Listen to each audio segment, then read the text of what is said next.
요한복음 2장 1절부터 11절 말씀 마음을 집중하시고 함께 읽어보십니다.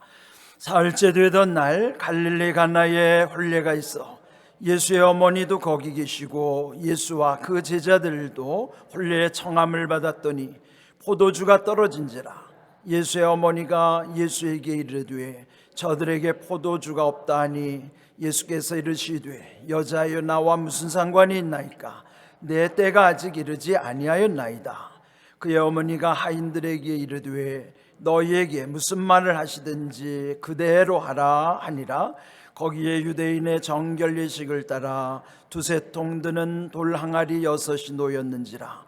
예수께서 그들에게 이르시되 항아리에 물을 채우라 하신즉 아귀까지 채우니 이제는 떠서 연회장에게 갖다 주라 하시매 갖다 주었더니 연회장은 물로 된 포도주를 맛보고도 어디서 났는지 알지 못하되 물 떠온 하인들은 알더라. 연회장이 신랑을 불러 말하되 사람마다 먼저 좋은 포도주를 내고 취한 후에 낮은 것을 내거늘 그대는 지금까지 좋은 포도주를 두었도다 하니라. 예수께서 이 첫 표적을 갈릴리 가나에서 행하여 그의 영광을 나타내시매 제자들이 그를 믿으니라. 아멘. 인생은 끊임없는 문제의 연속이라고도 할 수 있습니다.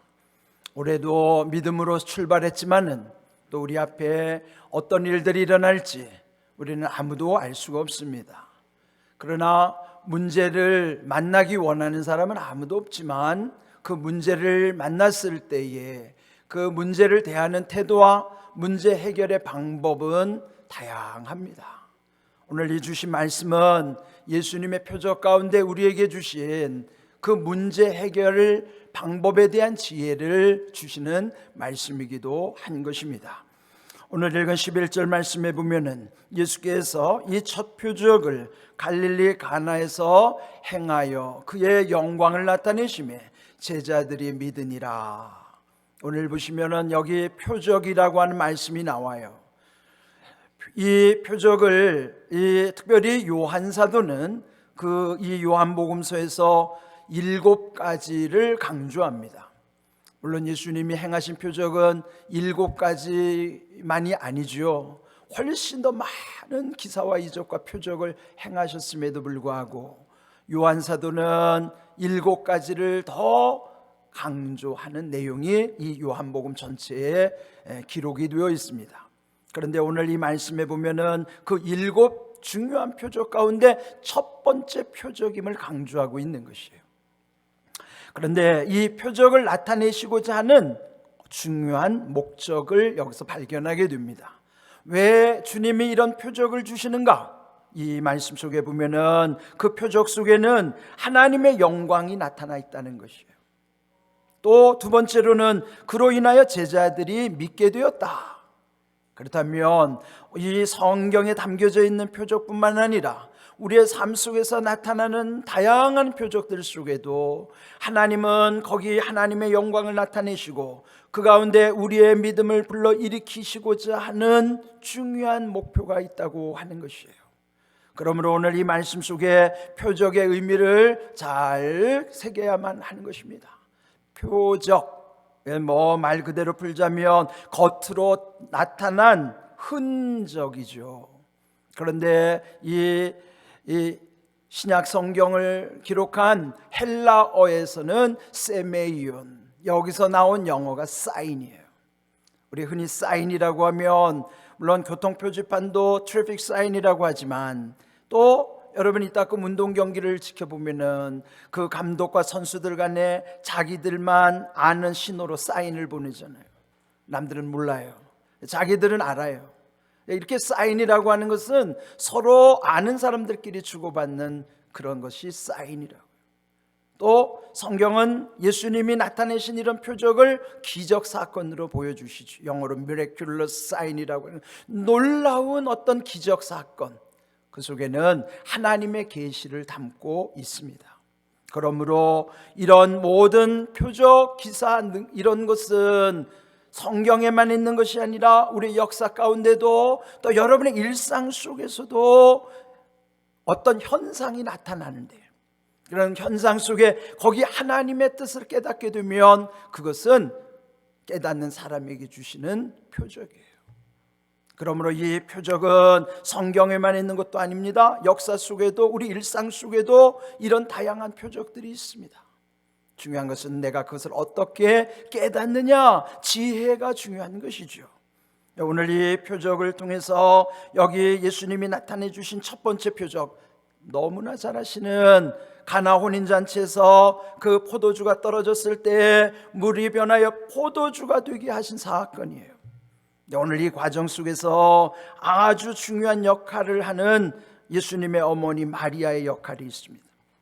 여러분, 먼저 이 첫 번째 표적의 무대가 된 배경은요, 혼인잔치예요. 이것도 중요한 표적이에요. 왜 예수님은 그 많은 표적 가운데 첫 번째 표적으로 혼인잔치를 택하셨을까?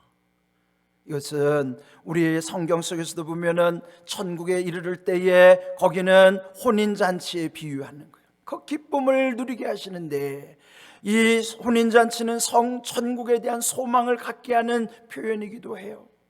그런데 그 혼인잔치에 대한 소망을 갖고 살아가는 성도들에게도 오늘 여기 포도주가 떨어진 것처럼 이 세상을 살아가는 동안에 문제에 봉착할 수도 있다 하는 것입니다. 여러분이 혼인잔치라고 하는 건 오늘 우리의 결혼식 문화와는 완전히 달라요. 이 당시에 그 유대의 결혼의 풍습은요, 혼인이라는 것이 대개는 한 주간 또는 길게 할 때는 2주 동안에 그 혼인잔치를 계속 이어가는 것이죠. 그때 중요한 것은 포도주인 것이에요.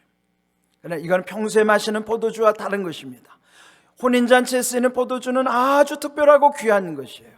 그래서 많은 사람들이 기대하고 그 혼인잔치에 모이는 것입니다. 그런데 이 집에 포도주가 떨어졌다고 그랬어요. 여러분, 포도주가 떨어졌다고 하는 것은 얼마나 곤혹스러운 일일까요? 잔치를 주관하는 그 집에 있어서는 큰 낭패인 것이죠.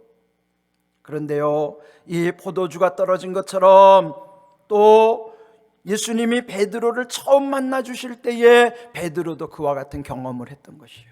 제가 2주 전에 말씀드린 것처럼 누가복음 5장에 보면요, 베드로가 예수님 만나는 날에는 한 마리 물고기도 잡을 수가 없었던 것이에요. 그것도 하나님의 뜻이죠.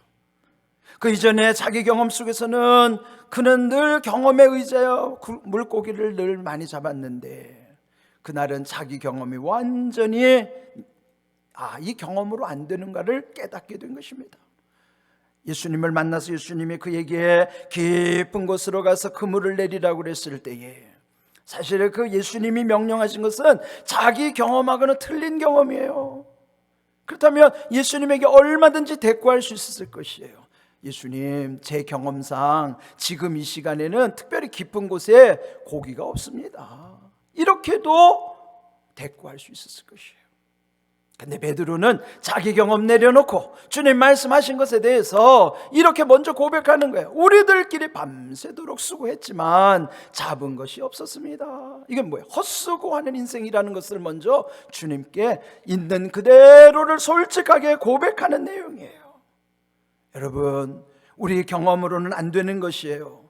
그래서 우리도 주님 앞에 나의 한계를 인정해야만 하는 것입니다. 우리들끼리 아무리 힘을 모으고 밤새도록 한다고 해도 주님이 함께 하시지 않으면 그 수고는 헛될 수밖에 없다는 것을 먼저 인정해야만 하는 것입니다. 베드로가 예수님 만나는 날 그런 자기의 헛됨을 경험했던 것처럼 지금 이 잔치, 혼인잔치 집에도 포도주가 떨어지는 아주 이런 어려운 난감한 상황에 봉착했던 것이지요. 이처럼 우리 인생에서도요, 여러분 뜻하지 않게 어떤 위험한 길, 또 뜻하지 않게 이런 봉변을 당할 수도 있는 것이죠. 이럴 때 우리가 어떻게 해야 될까요? 오늘 여기 이런 상황에 보면 찬송가 539장 특별히 후렴에 이런 가사가 있어요. 주 예수께 조용히 나가 네 마음을 쏟아놓으라. 늘 은밀히 보시는 주님 큰 은혜를 베푸시리라. 네, 여러분 보세요. 여기 마음을 쏟아놓으라고 하는 것은 곧 우리가 흔히 쓰는 실토라고 하는 거예요. 실토라는 한문은 내 안에 있는 것을 솔직하게 털어놓는 것을 실토한다고 하잖아요. 근데 이 실토하는 것을 아무나한테 할 수 있는 게 아니에요. 특별히 우리 성도들은 하나님 앞에 실토해야 되는 거예요. 성경에도 보면은 마음을 토하라고 하는 말씀이 있어요. 시편 62편 8절에 보시면은 백성들아 시시로 그를 의지하고 그의 앞에 마음을 토하라. 하나님은 우리의 피난처시로다. 여러분, 어려운 일 당할 때 먼저 우리가 해야 되는 것은요, 하나님께 마음을 토하는 거예요. 실토하는 것입니다. 오늘 여기 이 어려운 상황 속에서 이것을 먼저 발견한 예수님의 어머니 마리아는 이것을 조용히 예수님께 와서 말하는 거예요. 그런데 우리가 어떤 일을 당했을 때 뭐 남의 안 좋은 상황을 만났든지 이러면 그 주변에서 흔히 나타나는 것은요, 그를 이렇게 덮어주기보다는 그것을 막 동네방네 광고하고 다니는 사람들이 있어요. 그 집에 포도주가 떨어졌디야. 그러면서 막 부채질을 해가지고요, 그럴마도 어려운 그 집을 더 힘들고 어렵게 만드는 상황이 있어요. 여러분, 물론 남의 어려움을 그렇게 부채질하는 분이 없겠죠. 그러나 우리가 어떤 남의 상황이 힘들 때는 절대로 그걸 가지고 말하는 게 아니에요. 잠잠히 이 예수님의 어머니 마리아가 예수님께 와서 이 문제를 아는 것처럼, 여러분, 문제는 없는 인생이 없어요. 모든 인생은 다 문제를 안고 살아가는 거예요. 그런데 답이 우리에게는 없을 때가 많아요. 궁극적으로 답은 하나님이 주셔야 되는 거예요. 늘 여러분에게 강조하는 것처럼 문제는 나에게, 우리에게 있고 답은 하나님께 있다는 사실을 우리는 인정해야 되는 거예요. 그래서 이 말씀처럼 하나님께 와서 토하라는 거예요. 마음에 있는 것을 하나님께 내어놓으라고 하는 것입니다. 네, 마리아는요, 예수님은 비록 육신의 아들일지라도 이미 태중에서부터 천사들로부터 그분이 누구라는 사실을 이 마리아 어머니는 잘 알고 있어요. 이 예수님은 하나님의 아들로 오셨기 때문에 이 문제를 예수님이 해결해 주실 것을 알기 때문에 이 예수님에게 문제를 그대로 가서 말씀드리는 것입니다. 그때, 그리고 나서 이 마리아는 하인들에게 이렇게 권하는 것입니다. 너희에게 무슨 말씀을 하시든지 그대로 하라. 여러분, 오늘 이 말씀이 중요한 말씀입니다. 그대로 하라, 그대로 하라. 이 그대로 하라는 말씀은요, 그 말씀대로 하라는 거예요. 말씀대로 하라는 거예요. 누가복음 5장에서 예수님과 베드로의 첫 대면 속에서 먼저 베드로는 자기의 한계 상황을 예수님께 다 실토했고, 그 다음에 고백했던 것이 말씀에 의지하여 내가 그물을 내리리이다, 이렇게 결심하고 결단했던 거예요.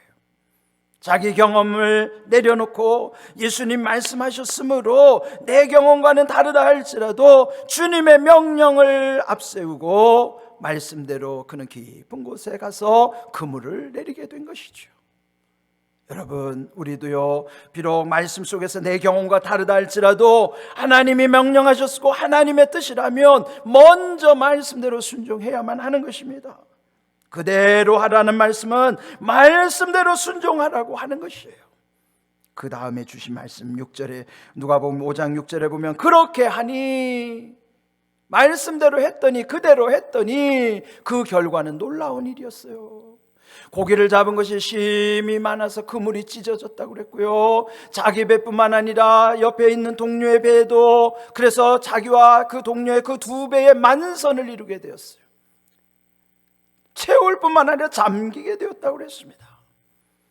여러분, 우리의 방식이 아니라 하나님의 말씀대로 순종할 때에는 나에게 유익할 뿐만 아니라 나와 함께한 이들에게도 그 하나님의 은혜가 흘러가게 하시는 거예요. 여러분, 이 진리를 우리가 깨달아야 됩니다. 왜 우리가 말씀대로 살아야 되는가? 또 왜 말씀하신 대로 그대로 해야 되는가? 이 말씀 앞에서 우리가 늘 마음에 이 말씀을 의지하고 살아가야 하는 것입니다. 그대로 되니라고 하는 말씀은요, 여기뿐만이 아니에요.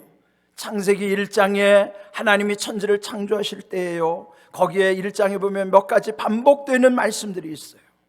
그는 첫째 날부터 빛이 있으라 하심에 빛이 있었죠. 그 다음에 둘째 날에는요, 그 하나님이 말씀하시기를 천하의 물이 한 곳으로 모이고 그 묻은 드러나라 명령하셨더니 그대로 되니라.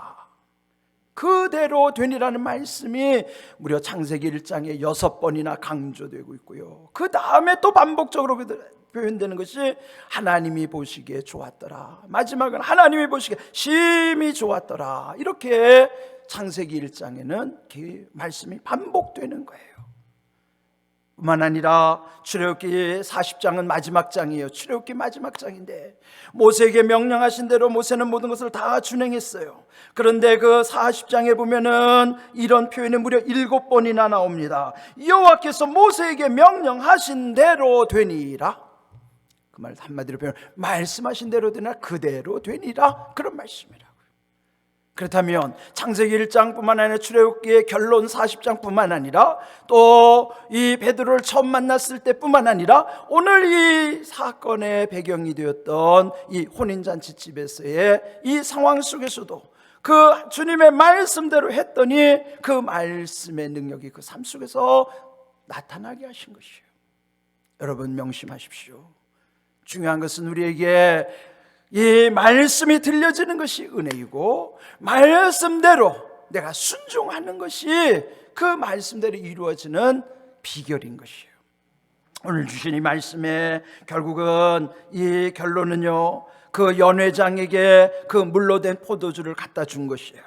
오늘 이 구절에 보면은 그 포도주를 일컬어서 물로 된 포도주라고 적고 있어요. 언뜻 보면 물을 탄 포도주는 가짜예요.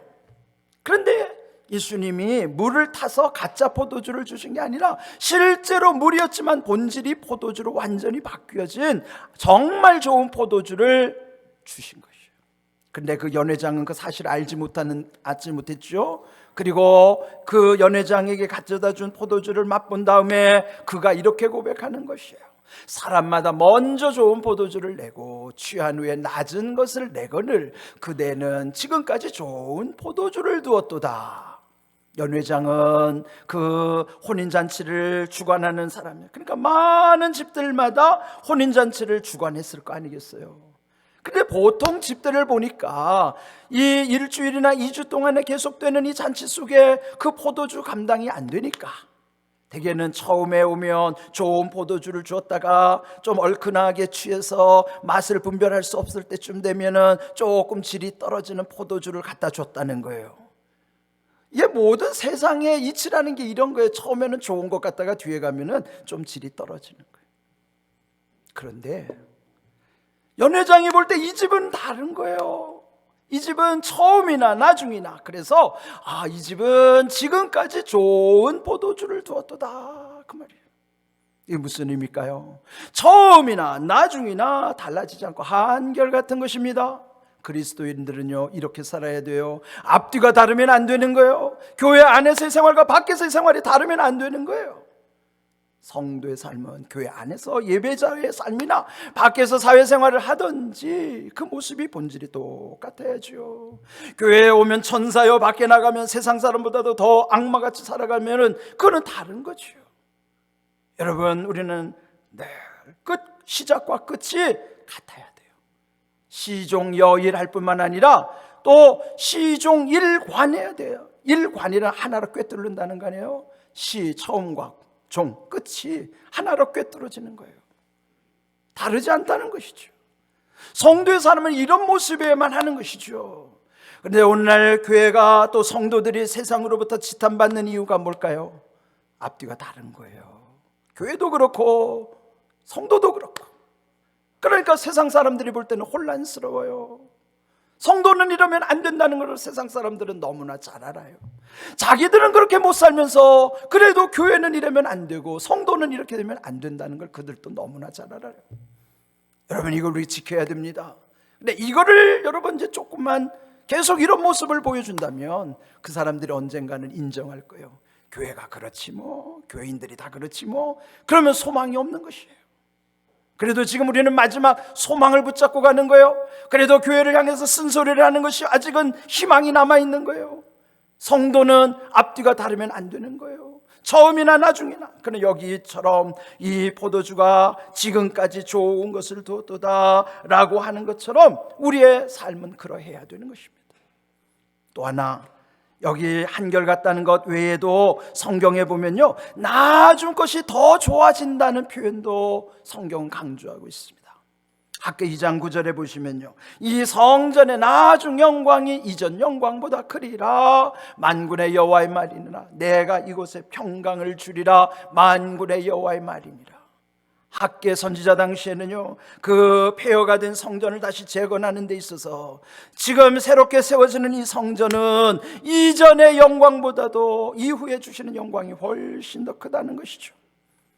이전의 영광은요, 솔로몬 성전의 영광, 그 화려했던 것과는 비교할 수 없을 정도로 이후에 이 나중 영광이 더 크리라고 말씀하시는 거예요. 저는 이 말씀을 보면서 공안교회 55주년을 맞이하는 올해를 우리는 이 말씀 붙잡아야 된다고 생각합니다. 지난 세월 54년도 하나님의 은혜였고 감사할 일이 많지만은 이후에 주시는 은혜와 복이 더 크다는 사실, 그 소망을 바라봐야 될 줄로 믿습니다. 그는 왜 그럴까요? 이후는요, 천국이 가까이 오기 때문에 천국이 가까이 올수록 하나님의 은혜와 복은 더 큰 거예요. 왜? 천국을 향하고 있기 때문이죠. 그래, 만약에 우리가 이런 사실을 놓치게 되면은 저 천국의 소망을 바라보지 않을 때는 우리 인생은 중간에 허물어질 수도 있어요. 지난 1월 11일 광주에서 38층 그 아파트가 붕괴되는 사건이 있었어요. 그 39층까지 짓는 아파트라는데 39층 올리기도 전에 38층에서 다 오르르르 무너진 거예요. 정말 그 사건을 보면서 소름이 돋는 거예요. 만약에 입주한 상태에서 그 아파트가 무너졌더라면 어떻게 할 뻔했어요? 그래도 짓는 상황에서 무너졌으니 그나마 다행이지. 그런데 그것도 하나의 우리에게 주시는 사인이에요. 또 다른 표적입니다. 그 무엇일까요? 왜 무너졌느냐가 중요한 것이에요. 왜 무너졌죠? 원칙대로 안 했고, 매뉴얼대로 안 했고, 거기에 그들의 탐심과 거기에 부정, 비리, 부패가 있었기 때문에 그게 결국 무너질 수밖에 없었던 것이죠. 그 모습을 보면서 우리 인생을 생각해야 돼요. 오늘 주신 말씀처럼 말씀대로 그대로 그것은 제대로 하라는 거예요. 그 아파트가 제대로 지어졌더라면 무너질 리가 없겠죠. 제대로 짓지 않았기 때문에 무너지는 것처럼 우리 인생도 제대로 세워지지 않으면 다 무너지게 되어 있습니다. 우리가 왜 소망을 바라보면서 이후에 주시는 은혜와 복이 더 크다는 사실을 바라봐야 될까요? 그런데 중간에 일탈하거나 이탈해서 세상으로 방황하다가 지옥으로 떨어지는 사람들이 요즘 적지 않아요. 한 번 구원이 영원한 구원이라고 자만하면 이렇게 되는 거예요. 예수님의 제자 가운데서도 바론 유다 같은 사람, 얼마나 불쌍한 인생이에요. 예수님과 함께 동행했던 사람도 그렇게 세상으로 빠져가고 지옥으로 떨어질 수밖에 없었는데, 하물며 예수님의 그 제자 가운데도 그랬는데 오늘 우리들이 자만하면 안 되잖아요. 천국에 이르기까지 우리의 믿음이 제대로 가지 않으면 그 중도에 탈락하는 거예요. 그러면은 그 아파트 무너지듯이 우리 인생도 무너지는 거예요. 거기가 지옥이라고요. 그래서 우리 자만하면 안 돼요.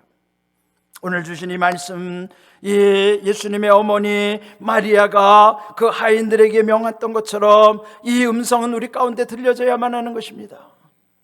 우리에게도 올해 말씀대로 그대로 제대로 이루어지는 인생 되도록 우리가 늘 주님 안에 있어야 되고요, 그 말씀 붙잡고 살아야만 하는 중요한 이유라고 하는 것입니다.